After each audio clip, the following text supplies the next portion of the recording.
सिर्फ नाम भर का विकास रह गया हूं मैं गौतम। जीवन के विकास का तो सत्यानाश हो गया है। ये तू बोल रहा है? प्रमोशन पे प्रमोशन, ऐसा काम तो खुद भगवान अपने रिज्यूमे में डलवा ले। घूम फिर कर 2 ही भाई हो, बहन को ब्याहने की कोई टेंशन नहीं, बस जियो आराम से, लिविंग लाइफ किंग साइज। पुश्तैनी 3 मंजिला घर, हर किसी के लिए एक फ्लोर। अब बताओ इससे शानदार लाइफ और क्या होगी? इसे विकास नहीं, विकास का चरम उत्कर्ष कहते हैं भाई। इस 3 मंजिला मकान वाले के घर में ही कोई अपनी बेटी देने को तैयार नहीं हो रहा भाई। पता नहीं क्या हो गया है समाज को, कोई किसी को आगे बढ़ता देखना ही नहीं चाहता। मुझे तो लगा था आजकल ये न्यूज देखकर लड़कों के मन में शादी को लेकर दहशत फैल जाएगी, सभी शादी से पीछे हट जाएंगे। ऐसे में मैं बाजी मान लूंगा। पर ऐसा भी नहीं हुआ। मैं तो पहले ही कहती थी विकास कि मेरे साथ शादी करके सेटल हो जाओ, पर तब तुम्हें इस शिल्पा के लंबे बाल, उसकी गोरी चमड़ी पसंद थी। क्या हुआ, दे गई ना धोखा।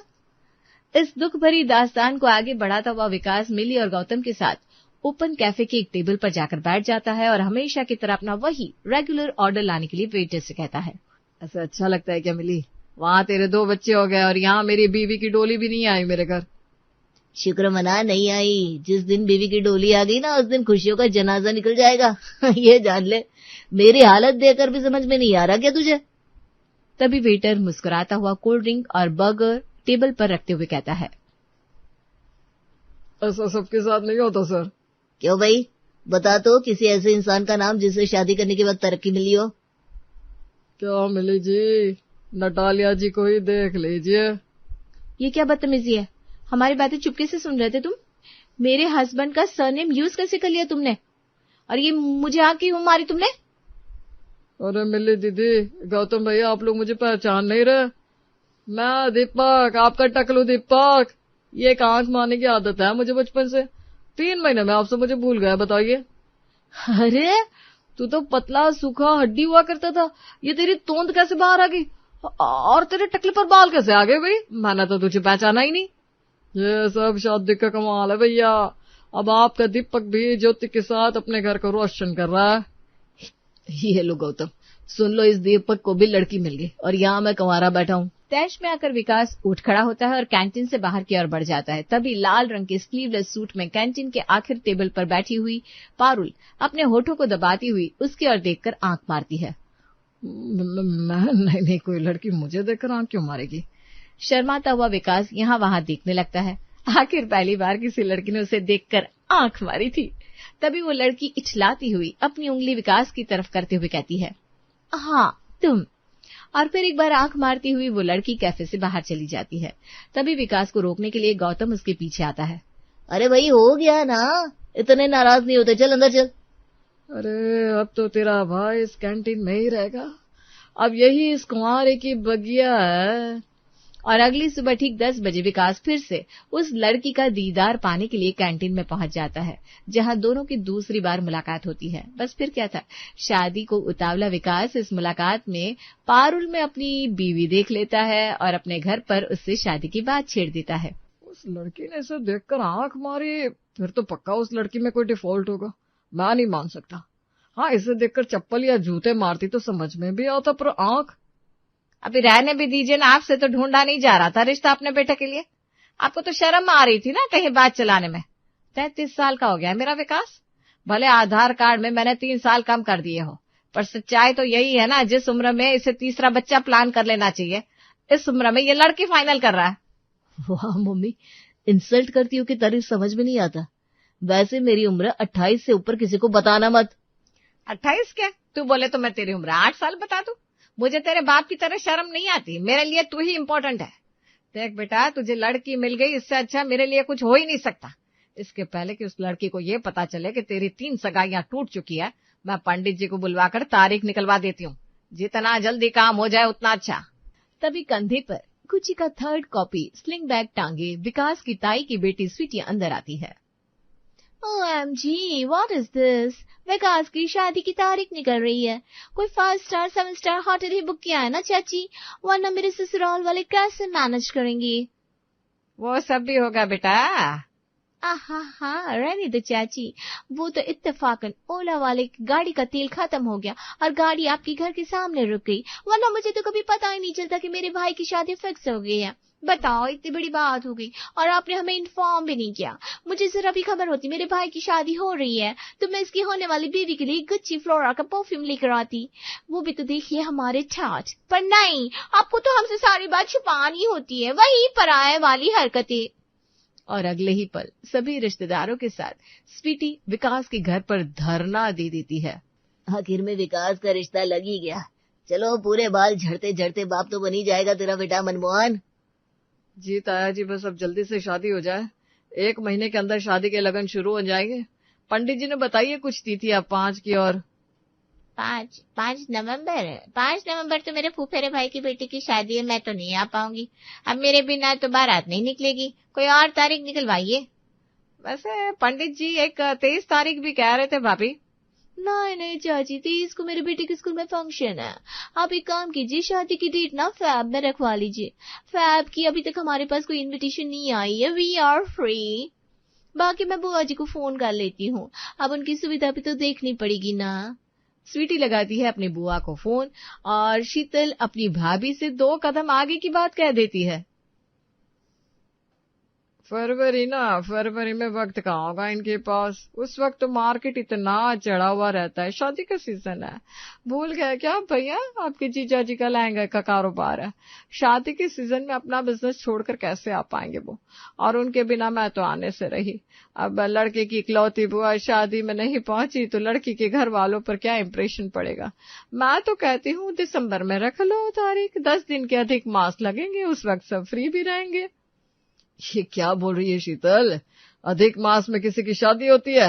एक तो घर की पहली शादी है, ऊपर से अधिक मास में ये गलती मैं नहीं करूंगा। और इसी डिस्कशन में शाम के 6 बज जाते हैं। सभी मेहमानों को चाय नाश्ता करवाने के बाद विदा कर श्यामा मनमोहन के पास बैठने जाती है कि उसका छोटा बेटा नकुल कहता है, स्वीटी दीदी के लिए इतने पकवान बना लिए मम्मी आपने, अब मुझ गरीब को ही कुछ परोस दो। शादी के डिस्कशन के पीछे दोपहर में कुछ खाने को ही नहीं मिला मुझे। बात तो तू ठीक कह रहा है नकुल, पर अब तो चाय बनाने की भी ताकत नहीं है मेरे शरीर में। ये ले 100 रुपया, बाहर जाकर चाय नाश्ता लेकर आ सभी के लिए।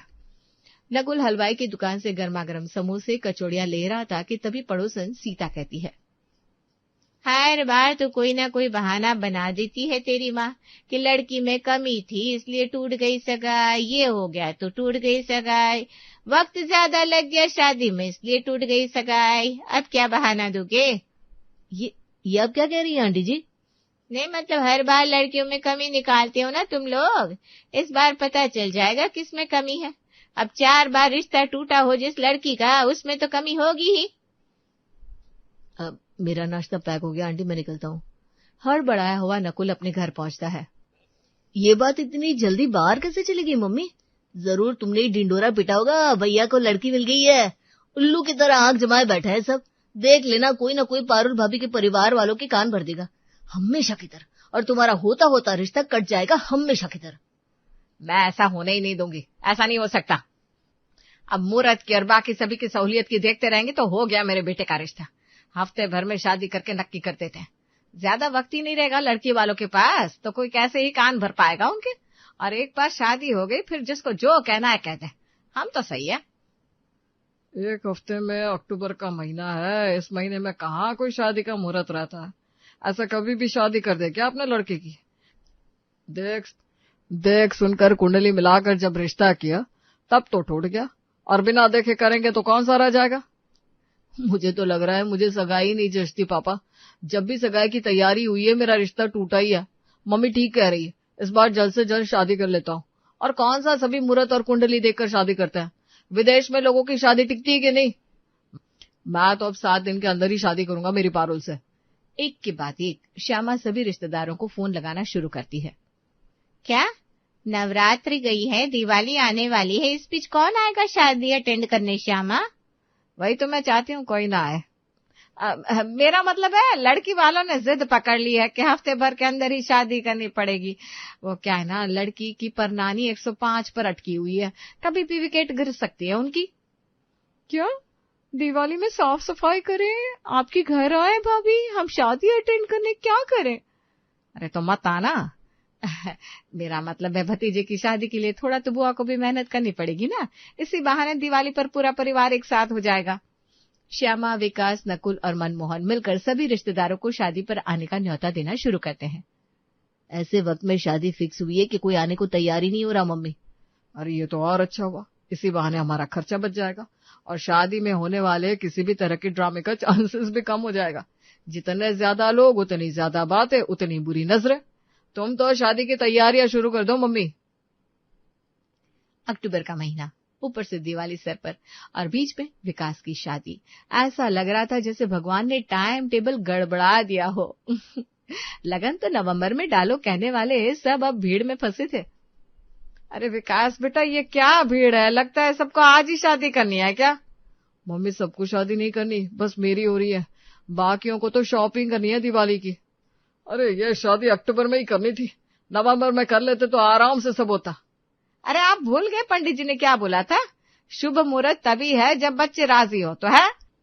अरे पंडित जी से याद आया, ए नकुल, जरा पंडित जी को फोन मिला तो देख कहाँ गायब है वो। क्या अभी तक पंडित जी से बात नहीं हुई तुम्हारी? अरे मम्मी, मैंने बोला था ना एडवांस दे दो, 4 दिन बाद शादी है। पंडित जी को कहाँ ढूंढेंगे हम? अरे सबकी बात हो रखी है मेरी, तू फोन तो मिला। हेलो, आप पंडित जी, आप कब तक आएंगे? क्या अब पूजा करवाने सूरत चले गए? अरे पर मेरी शादी, अब मेरी शादी के मंत्र कौन पड़ेगा? शादी का कार्ड तो एक रात में ही किसी तरह विकास ने छपवा लिया था, लेकिन पंडित जी को अनअवेलेबल वाला नया कार्ड छपवाने का मन हो रहा था। अब पंडित जी की तरफ से आया हुआ रिस्पांस किसी के गले नीचे नहीं उतर रहा था, पर अब मार्केट आए थे तो शादी की शॉपिंग तो करनी थी। दूल्हे राजा के लिए शेरवानी खरीदने सब दुकान पहुंचते हैं। सॉरी सर, शादी की शेरवानी तो बची नहीं है, सब दिवाली स्पेशल ऑफर में बिक गई। भाई मैं शादी करने जा रहा हूँ, दिवाली मनाने नहीं। तो थोड़ा दिवाली वाला मूड रखे ना सर, जो बचा है वो देख लीजिए, हमारे पास तो फिर भी 2-4 पीस मिल जाएंगे, बाकी कहीं और कुछ नहीं मिलने वाला। तभी एक सूट उठाती हुई श्यामा कहती है, देख तो ये लाल सूट कैसा रहेगा? अरे ये तो देवी जी की चुनरी जैसा है। बेटा दूल्हा है या दुर्गा पूजा का प्रसाद? दुकान पर ऐसा माहौल था कि लग रहा था शॉपिंग नहीं, रियलिटी शो का फाइनल चल रहा हो। पहले सबने साफ बोल दिया था, अरे भाई दिवाली की टाइम कौन आएगा शादी में, लेकिन जैसे ही शादी पास आई हर कोई पहुंचने की जिद पर उतर आया। अरे बेटा ट्रेन में जगह ही नहीं मिल रही, टीटी कह रहा है शादी में जाना है तो भागे भरोसे जाओ। आप स्टेशन पर है मौसी? अच्छा, मैं यहाँ से कोई जुगाड़ लगाता हूँ। हाँ, तू तो जैसे रेल विभाग का मंत्री बना बैठा है। 10 घंटे का तो रास्ता है, बाय रोड आने को बोल दे अपनी मौसी को। अरे साधु साहब, आप तो बेकार ही लंबा खर्चा लगाने के पीछे रहते हैं। हम तो टीटी को लड्डू दिखाकर किसी तरह सीट पा गए, अब तो रेलगाड़ी शादी वाले घर पर ही रुकेगी। कहीं ट्रेन लेट थी तो कहीं लगेज गायब, और कहीं रिश्तेदार भैया स्टेशन पर आ गए पर ऑटो वाला डबल किराया मांग रहा है। दिवाली पार्टी का बोलकर सारे होटल प्री बुक हो चुके हैं मम्मी, अब क्या होगा? बताइए श्यामा जी, आप तो अपने बेटे की शादी के लिए हाथ पर नाचने को भी तैयार थी, तब जाकर होटल का इंतजाम करवाइए। बताओ, बस बुला बुला कर बिठा लिया, यह कोई अरेंजमेंट ही नहीं है। लड़की की फोटो तक दिखाई नहीं है। अरे कब तक छुपा कर रखेगा? मुझे लेकर चल आज पारुल के घर, देख लूं कैसे लोग हैं। पारुल, शिट, आई लव हर। पारुल का घर तो मैंने खुद नहीं देखा। हे भगवान, अगर इन लोगों को ये पता चल गया तो बवाल हो जाएगा। शायद मैं खुशफहमी में कुछ ज्यादा ही आगे बढ़ गया। पारुल के घर बाद में जाना, तू पहले बिजली का इंतजाम कर, हर 2 घंटे में लाइट जा रही है। दूल्हे की बारात टॉर्च में नहीं निकलनी चाहिए। अब तो लग रहा है शादी नहीं, सर्वाइवल मिशन चल रहा है। इतनी मेहनत अगर मैंने बिजनेस सेटअप करने में की होती तो अच्छी खासी कमाई कर रहा होता मैं। हाँ बेटा, अक्टूबर में शादी करने की यही सजा है, तू अक्टूबर में मत ही करियो। विकास का घर सज चुका था। दिवाली की साफ सफाई से बचने के लिए दूर दूर के रिश्तेदार भी शादी के घर पर आ जमे थे। ठीक है, तेरा बेटा लव मैरिज कर रहा है श्यामा, समझ में आता है, पर लड़की का खानदान कैसा है, क्या परिवार है, हमें कुछ भी नहीं पता। ये क्या बात हुई भला? अरे हाँ, अच्छा याद दिलाया भाभी। विकास, तूने मुझे उस दिन इतना हड़बड़ा दिया कि मैं कुछ पूछ ही नहीं पाई। मुझे लगा तुमने सब पता कर लिया होगा, पर एक बार हम भी मिल लेते हैं लड़की के परिवार से। वो मम्मी बात ये ना की तुझे पारुल बेटी ने हाँ तो की थी ना शादी के लिए। मैं पूछूंगा तो वो ना नहीं कहेंगे पापा। वो मुझे देखकर बार बार आंख मारती है और कहती है हाँ सिर्फ तुम। आखिरी बार हमारी पूरे 1 घंटे बात हुई थी, वो मेरी सारी बातें सुन रही थी और सिर्फ तुम कह रही थी। ये कहते कहते विकास सीधे दरवाजे की ओर देखता हुआ भाग पड़ता है और पहुंच जाता है कैंटीन अपनी दिलरुबा की तलाश में। क्या भैया शादी हो रही है आपकी और आपने मुझे बताया नहीं? वो तो गौतम भैया ने बताया। अरे वो लड़की जो कैंटीन के लास्ट टेबल पर बैठती है ना, पारुल, वो कहाँ है? अभी कहाँ, वो तो 10 बजे आती है। उसकी भी अलग कहानी है भैया, बेचारी इतनी खूबसूरत है, होनहार है, पर बताओ क्या खेल खिलाया किस्मत ने उसके साथ। बड़े दिनों ऑडिशन देने के बाद एक पिक्चर में उसे रोल मिला जिसमें पारुल का डायलॉग था, हाँ सिर्फ तुम। शूटिंग हुई, पिक्चर रिलीज हुई, पर पारुल के उस सीन को एडिट कर दिया गया। बोलो, ये बात का ऐसा झटका लगा पारुल को कि उस दिन के बाद से जहां जाती है वहां हाँ सिर्फ तुम वाला डायलॉग दोहराती रहती है। और वो आंख मारना? वो तो बेचारी को मेरी तरह आंख मारने की प्रॉब्लम है, इसी कारण तो इतने ऑडिशन देने पड़े। अरे कोई पिक्चर वाला साइन ही नहीं करता था। विकास बुरी तरह टूट जाता है और दरवाजे की ओर देखता हुआ फूलों के गुलदस्ते के साथ अपने सपने का जनाजा लेकर निकलने लगता है।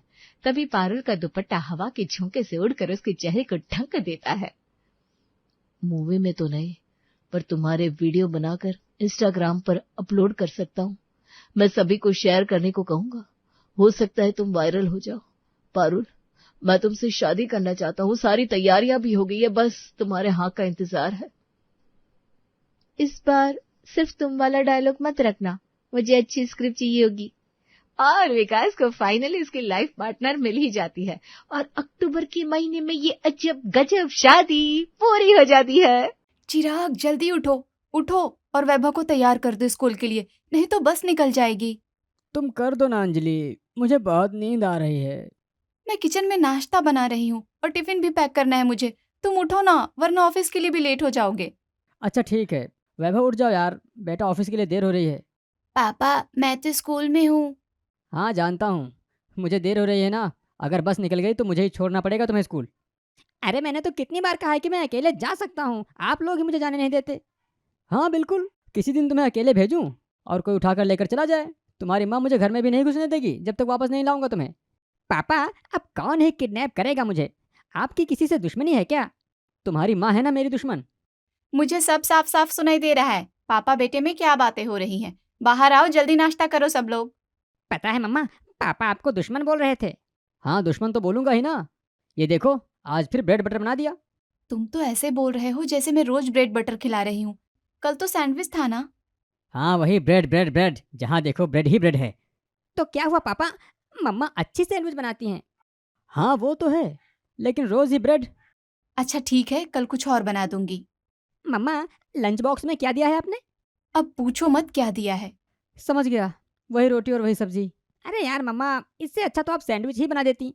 बेटा थोड़ा हेल्दी भी तो खाना है ना। यार कभी कभी तो पराठा भी बना दिया करो, पता नहीं कब से पराठे की शक्ल नहीं देखी है मैंने। अरे पापा इसमें कौन सी बड़ी बात है, फोन में सर्च करो और देख लो पराठे, एक पराठा ही तो है, कौन सी बड़ी बात है। हाँ पराठा ही तो है।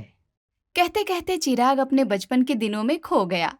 नहीं माँ, आज मैं पराठा नहीं खाऊंगा, मतलब नहीं खाऊंगा, बस मैंने कह दिया। अरे बेटा क्या बुराई है, आलू के पराठे तो तुझे पसंद है ना। माँ पसंद है तो क्या रोज रोज ले जाऊंगा?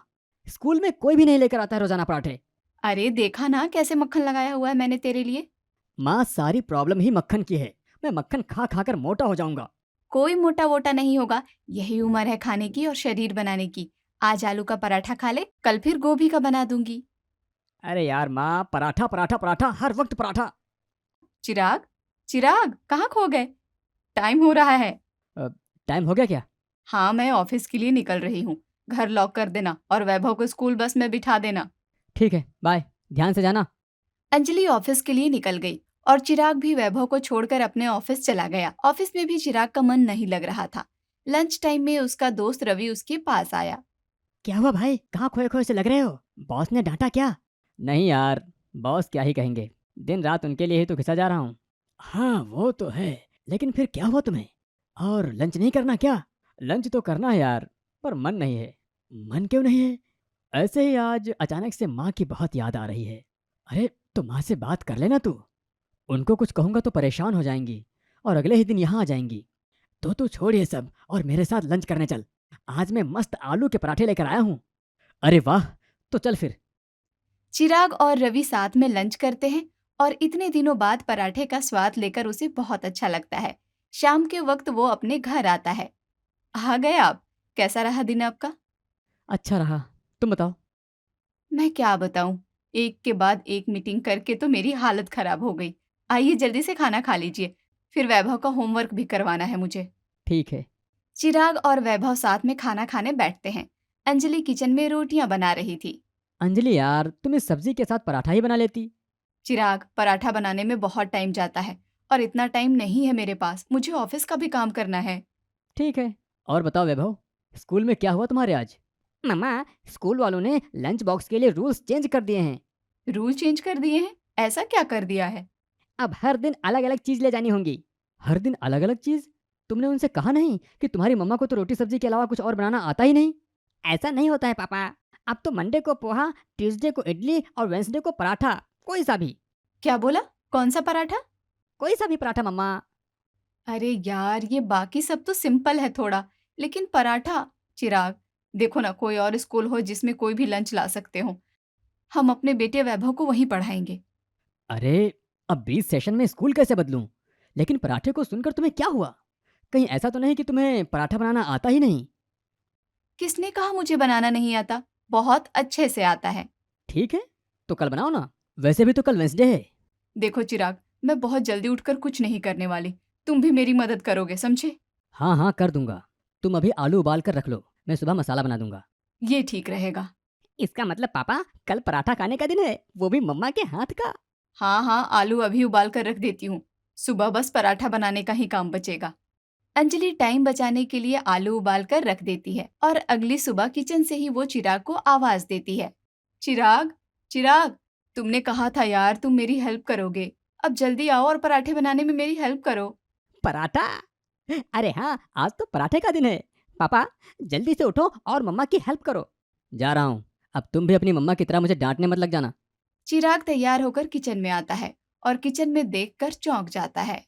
अंजलि, ये सब क्या है? क्या क्या है? तुम देखो ना, जल्दी ये पराठा बना दो, अब मुझसे तो बन ही नहीं रहा है। अंजलि ने किचन में जगह जगह सामान फैलाकर रखा हुआ था। कहीं पर आटा था, कहीं पर आलू, कहीं पर मक्खन, तो कहीं पर तेल।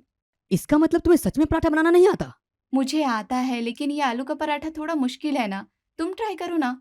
मैं तो बहुत थक गई हूँ, अभी तक कॉफी भी नहीं पी मैंने। तुम जाओ बैठो, मैं देखता हूँ। अंजलि अपने ऑफिस की तैयारी करने लगती है। तब तक वैभव भी स्कूल जाने के लिए तैयार होकर बाहर आ जाता है। मम्मा, आप यहाँ? पापा कहाँ हैं? बेटा, पापा पराठे बना रहे हैं, तुम जल्दी से जूते पहनो, मैं टिफिन पैक कर देती हूँ। ठीक है मम्मा। अंजलि किचन में आ जाती है। चिराग ने पराठा जला दिया था। वैसे चिराग, आता तो तुम्हें भी नहीं है, आलू का पराठा भेजना था, कोयले का नहीं। मैंने तो माँ को बनाते हुए देखा है बस, कभी खुद नहीं बनाया। और मुझसे कह रहे थे, अब तो सारा आलू भी खत्म हो गया। ऐसा लंच नहीं भेज सकती मैं टिफिन में। एक काम करती हूँ, ब्रेड और जैम रख देती हूँ, अब तो टाइम भी नहीं है। हाँ ठीक है, तो मम्मा बन गया पराठा? सॉरी बेटा, आज पराठा नहीं हो पाएगा। टीचर कुछ बोले तो कह देना, मम्मा से बात कर लो। ठीक है, मुझे लगा आज तो कुछ अच्छा मिलेगा। कोई बात नहीं बेटा, फिर कभी तुम्हें बाहर खिलाने लेकर चलेंगे। फिर अभी क्यों, एक काम करते हैं, आज शाम को ही बाहर खाने पर चलते हैं। ये बाहर जाएंगे आज? अच्छा, चलो चलो निकलो, वैसे ही बहुत देर हो गई है। सभी लोग अपने अपने काम पर निकल जाते हैं और शाम के वक्त। पापा, आप कब तक आओगे? मैं कब से आपका वेट कर रहा हूँ। वैभव, बेटा पापा को बार बार कॉल करके परेशान मत करो ना। तुम्हें भूख लग रही है तो मैं बना देती हूँ कुछ। नहीं मम्मा, पापा ने कहा था ना आज बाहर लेकर जाएंगे। बेटा वैभव, सॉरी, आज मैं बहुत लेट हो जाऊंगा, तुम खाना खा लो। ठीक है, मैं आपसे नाराज हूँ अब। चलो, मैं खाना बना रही हूँ, खा लो, फिर होमवर्क कर लेना। अंजलि खाना बनाने लग जाती है और वैभव को दे देती है। मम्मी, मुझे नहीं खानी है रोटी सब्जी। बेटा, मुझे ऑफिस का भी बहुत काम है, तुम्हारी फेवरेट डिश मैं संडे को बना दूंगी। पिछले संडे भी आपने यही कहा था, फिर आपकी मीटिंग आ गई थी। मैं पक गया हूँ रोजाना रोटी खाते खाते। सॉरी बेटा, आज खा लो, अगली बार पक्का कुछ और बना दूंगी। अंजलि ने वैभव को समझा दिया। वैभव भी क्या करे, उसका मन होता था तरह तरह के डिशेस खाने का, लेकिन अंजलि को रोटी बनाने का टाइम ही नहीं मिल रहा था, वो काफी बिजी थी। चिराग सुन। हाँ बोलना। सामने एक नया रेस्तरां खुला है, उस पर 20 तरह का पराठा मिलता है। क्या बात कर रहा है, 20 तरह का पराठा? और क्या, मैंने खुद ट्राई किया हुआ है। तू चलना आज, चल तो लूँ, लेकिन ये काम कौन करेगा फिर? वैसे किस किस के पराठे हैं वहाँ पर? अरे पनीर का, पालक का, गोभी का, मूली का, आलू का, चीज़ का, हर किसी का। मैं तो नाम भी भूल गया। फिर तो जाना बनता है। ठीक है, टाइम मिलते ही जाऊंगा। रवि के मुंह से पराठों का जिक्र सुनकर चिराग के मन में पराठे खाने की इच्छा और भी गहरी और तेज हो चली थी। पता नहीं कभी टाइम मिलेगा मुझे। पहले कितना सही था, बस खेलो और घर जाओ तो माँ के हाथ से खाना खाओ। जाने कहाँ चले गए वो दिन। चिराग देर रात घर लौटकर आता है। तब तक वैभव सो चुका था। आज अचानक से कैसे इतना काम आ गया आपको? काम कभी बताकर आता है क्या? हाँ वो तो है। आओ खाना खा लो, फिर सोने जाना। हाँ, वैभव सो गया क्या? हाँ, नाराज होकर सोया है। कोई बात नहीं, मेरे ऑफिस के सामने नया रेस्तरां खुला है, कल पक्का उसे वहीं लेकर जाएंगे। ठीक है। चिराग और अंजलि अगले दिन रेस्टोरेंट जाने का प्लान करके सोने चले जाते हैं। वैभव, वैभव, उठो बेटा। पापा, मैं आपसे बात नहीं करूंगा। आपने झूठ बोला कि बाहर लेकर जाओगे। मैं लेकर तो जाने वाला था, लेकिन क्या करें बेटा, पापा को इतना काम ही आ गया था। वैभव, अब ज्यादा देर मत करो, जल्दी उठ जाओ नहीं तो बस निकल जाएगी। हाँ, और सुनो बेटा, आज पक्का बाहर चलेंगे। पक्का ना? झूठ तो नहीं बोल रहे हो ना? ना बाबा ना, झूठ नहीं कह रहा हूँ। आज शाम को पक्का बाहर चलेंगे। वैभव खुश हो जाता है और अपने पापा के गले लग जाता है। अरे तुम लोग अब कमरे से बाहर निकल भी आओ, नाश्ता ठंडा हो रहा है। मम्मा, ब्रेड एंड बटर तो ठंडा भी ठीक ही लगता है। अच्छा तो लंच बॉक्स में रख देती हूँ, ठंडा ही खा लेना। नहीं नहीं मम्मा, लंच में मत दो, मेरे सारे दोस्त हंसेंगे। वैसे भी तो आज चावल ले जाने का दिन होगा। हाँ बना दिए हैं चावल, जल्दी बन गए और मेरा टाइम भी बच गया। अंजलि ने वैभव और चिराग का लंच पैक कर दिया और ऑफिस चली गई। शाम को वैभव अपने पापा के इंतजार में बैठा हुआ था, तभी चिराग का फोन आया। अंजलि सुनो ना। कहाँ हो तुम? पता है वैभव कब से तैयार होकर बैठा है, जल्दी आओ तुम और उसे लेकर जाओ। अंजलि, मैं आज भी फ्री नहीं हो पाऊंगा। एक काम करो, तुम उसे लेकर यहाँ तक आ जाओ, मैं काम से ब्रेक लेकर आ जाऊंगा। चिराग, मेरी आधे घंटे में मीटिंग होने वाली है, मैं कैसे आ जाऊं? अरे यार, फिर तो मुझे ही कुछ करना पड़ेगा। तुम वैभव को फोन दो। ठीक है देती हूँ। वैभव, पापा से बात कर लो बेटा। पापा पापा, आज भी फ्री नहीं हो रहे हो ना? हाँ बेटा, पापा की प्रॉब्लम को समझने के लिए थैंक यू। कोई बात नहीं पापा, मैं मम्मा को बोल देता हूँ, वो खाना बना लेंगी घर पर। ठीक है बेटा। वैभव अंजलि को घर में ही खाना बनाने को कह देता है। मेरे पास टाइम नहीं है, नहीं तो अभी तुम्हें कुछ और बनाकर खिला देती। अभी तुम रोटी सब्जी ही खा लो बेटा। कोई बात नहीं मम्मा, मैं समझता हूँ आप लोग कितने बिजी रहते हो। मेरा बेटा बहुत समझदार है।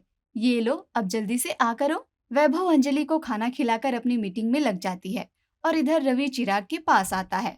सुन, मैं सामने वाले रेस्तरां में जा रहा हूँ, तू चलेगा क्या? भूख तो मुझे भी लग रही है। ठीक है चल। चिराग और रवि उस रेस्टोरेंट में आ जाते हैं और चिराग सबसे पहले नंबर पे ही गोभी का पराठा ऑर्डर कर देता है। गोभी का पराठा खाएगा तू? हाँ, मुझे पसंद है। अब तो याद भी नहीं कि आखिरी बार कब खाया था। कोई बात नहीं, ऑफिस और घर में ही सारा टाइम निकल जाता है कि रोटी खाने का भी वक्त नहीं बचता। पराठा तो दूर की ही बात है। हाँ यार, ये क्या है? थोड़ी देर में गोभी का पराठा तैयार होकर चिराग के सामने आ जाता है। चिराग पहला ही निवाला मुंह में लेकर कहता है, ऐसा पराठा बनता है क्या? क्या हुआ? ना तो मक्खन लगाया है, ना ही तेल मसाले का कुछ टेस्ट आ रहा है, ऊपर से गोभी भी कच्ची है। अरे यही तरीका होगा बनाने का। तूने बहुत टाइम से खाया नहीं है ना, तो तुझे याद कैसे होगा भला? मेरी माँ बनाती थी, उनके हाथ का स्वाद तो मैं कभी नहीं भूल पाऊंगा। लेकिन मुझे ये नहीं खाना है, मैं जा रहा हूँ। चिराग वहां से चला गया और ऑफिस का काम खत्म करके देर रात अपने घर लौटा। आजकल काम का प्रेशर बहुत ज्यादा है क्या? हाँ यार, बहुत ज्यादा। कोई बात नहीं, धीमे धीमे कम हो जाएगा। कम तो हो ही जाएगा, लेकिन कभी कभी ऐसा लगता है जैसे बेवजह ही इतनी मेहनत किए जा रहा हूँ। माँ के पास होता तो माँ मुझे इतना काम करता देखकर खुद ही चिंता में पड़ जाती। अब हम काम नहीं करेंगे तो वैभव का ध्यान कैसे रखेंगे? हाँ वो तो है, माँ के हाथ के खाने की बहुत याद आ रही है। तो क्यों टेंशन लेते हो? जैसे ही छुट्टी मिलेगी या फिर इस वीकेंड चलते हैं ना गाँव। हाँ, कह तो सही रही हो। अगर काम जल्दी खत्म हो गया तो इस बार गांव हो ही आएंगे माँ के पास। हाँ हाँ, अब चलो खाना खा लो जल्दी से। चिराग खाना खाने लगता है, अपने बचपन के दिनों को याद करके मुस्कुराने लगता है। अगले दिन वो जल्दी ऑफिस निकल जाता है। वैभव उठो, आज पापा नहीं है, मैं तुम्हें स्कूल छोड़ दूंगी, चलो। मम्मा, आज स्कूल जाने का मन नहीं हो रहा है मेरा। ऐसे कैसे नहीं है भला?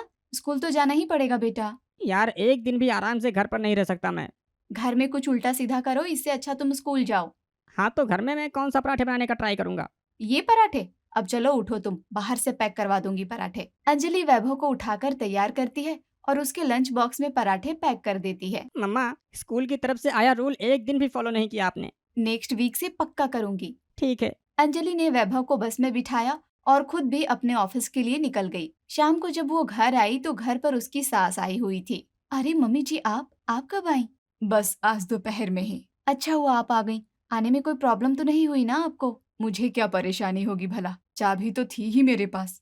हाँ वो तो ठीक है। पता है आपको मम्मी जी, चिराग बहुत याद कर रहे थे आपको। मुझे भी इतने दिनों से गांव में मन नहीं लग रहा था, इसलिए मैं आ गई। आप बैठिए ना मम्मी जी, मैं आपके लिए खाना बना देती हूँ। मैंने खाना बना दिया है, तू थक गई होगी ना, हाथ मुंह धोकर आ और खाना खा ले। वैभव कहाँ है, दिखाई नहीं दे रहा? वो तो टीवी देख रहा है अपने कमरे में। आकर उसने अपना होमवर्क भी कर लिया था। क्या बात है, बिना किसी नखरे के? उसकी दादी आ गई है, वो क्यों नखरे करेगा? ठीक है, मैं चिराग को कॉल कर देती हूँ। नहीं नहीं बहू, चिराग को वो दूंगी मैं। वो क्या मम्मी जी? अरे वही जो तुम लोग एक दूसरे को देते रहते हो। ताने? अरे ताने नहीं, वो क्या कहते हैं, हाँ सरप्राइज। अच्छा सरप्राइज, ठीक है, मैं चिराग को कॉल नहीं करूंगी। शाम के वक्त चिराग ऑफिस से घर लौटा तो घर में आते ही उसे खुशबू आने लगी। अंजलि, ये क्या बना रही हो? इतनी अच्छी खुशबू, मेरा तो मन ही खुश हो गया। चिराग किचन में आ गया और किचन में अपनी माँ को पराठे बनाता देख बोला। माँ, तुम कब आई? अरे मुझे किसी ने बताया क्यों नहीं? चिराग आगे आकर अपनी माँ के गले लग जाता है। माँ, आपको कैसे पता चला कि मैं आपको मिस कर रहा था? तेरी माँ हूँ, मुझे नहीं पता चलेगा तो किसे पता चलेगा फिर? क्या बना रही हो माँ? तेरी पसंद के पराठे। पापा, अब आप क्या किचन में ही खड़े रहोगे क्या? हाँ, मैं तो आज यहीं बैठकर खाऊंगा। पता है, जब मैं छोटा था तो माँ चूल्हे पर खाना बनाती थी और मैं पास में ही बैठकर गरम गरम खाया करता था। दादी, आप गांव क्यों चली जाती हो बार बार? यहीं रहो ना हमारे साथ। मेरा मन भी शहर में नहीं लगता है, मुझे तो मेरे गांव के पराठे ही पसंद है। क्या करें, अब लाइफ में भागदौड़ ही इतनी है कि शहर में 2 टाइम की रोटी कमाने में भी कमर टूट जाती है। यहाँ पराठे का टाइम कहाँ? जब मन हो आ जाना गाँव, मैं तो हूँ ना वहाँ पर। वो सब छोड़ो माँ, थोड़ा और मक्खन लगा कर दो ना, देखो ना मैं कितना पतला हो गया हूँ। चिराग की बात सुनकर सभी लोग हंसने लगते हैं और घर में गरम गरम पराठों पर मक्खन की खुशबू सभी की भूख और बढ़ा देती है।